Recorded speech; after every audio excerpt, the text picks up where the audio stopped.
lods, magluluto ako ngayon mga lods sa aking content for today's video. Magluluto ako ng chicken feet. Pinapalambot ko muna lods para pag lumambot, lalagyan na natin siya ng sabaw para mailagay na natin tong sutanghon. Yan mga lods, ang sutanghon ilalagay ko. So ginawa ko muna mga lods, disclaimer lang po, o hindi po professional chef, ano. So sariling version ko lang po ito. So magluluto ako ngayon ng chicken feet with sutanghon. Ayan mga lods, minimekos muna natin mga lods hanggang sa lumambot. So antayin natin na lumambot mga lods.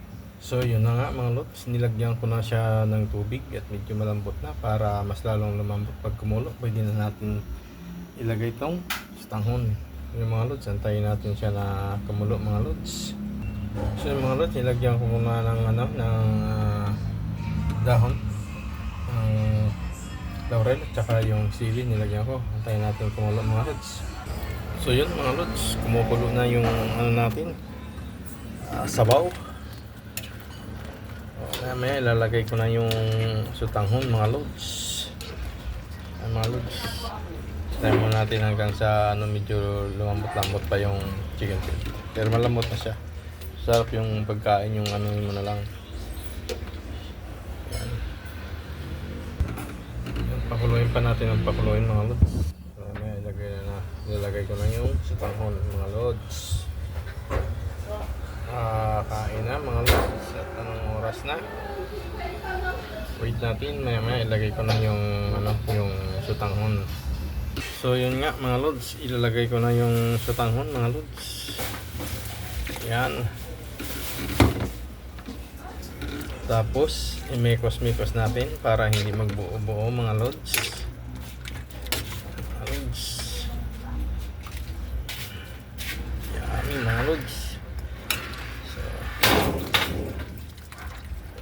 Hiwalayin natin kasi magsama-sama sila para hindi mabuo mga lods.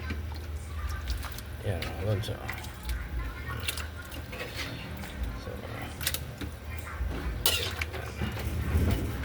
So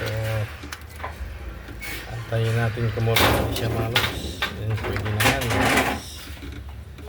mga lods. Ayun mga lods, kumukulo na. Mikos ulit natin mga lods. Mga lods, so pwede na to. Ready to eat na to mga lods. Yummy. Yan mga lods. Thank you sa lahat ng viewers, supporters, reactor, commentor. Thank you very much sa inyong lahat. Yan mga lods, pwede na to mga lods. Luto na. Yan, maraming salamat.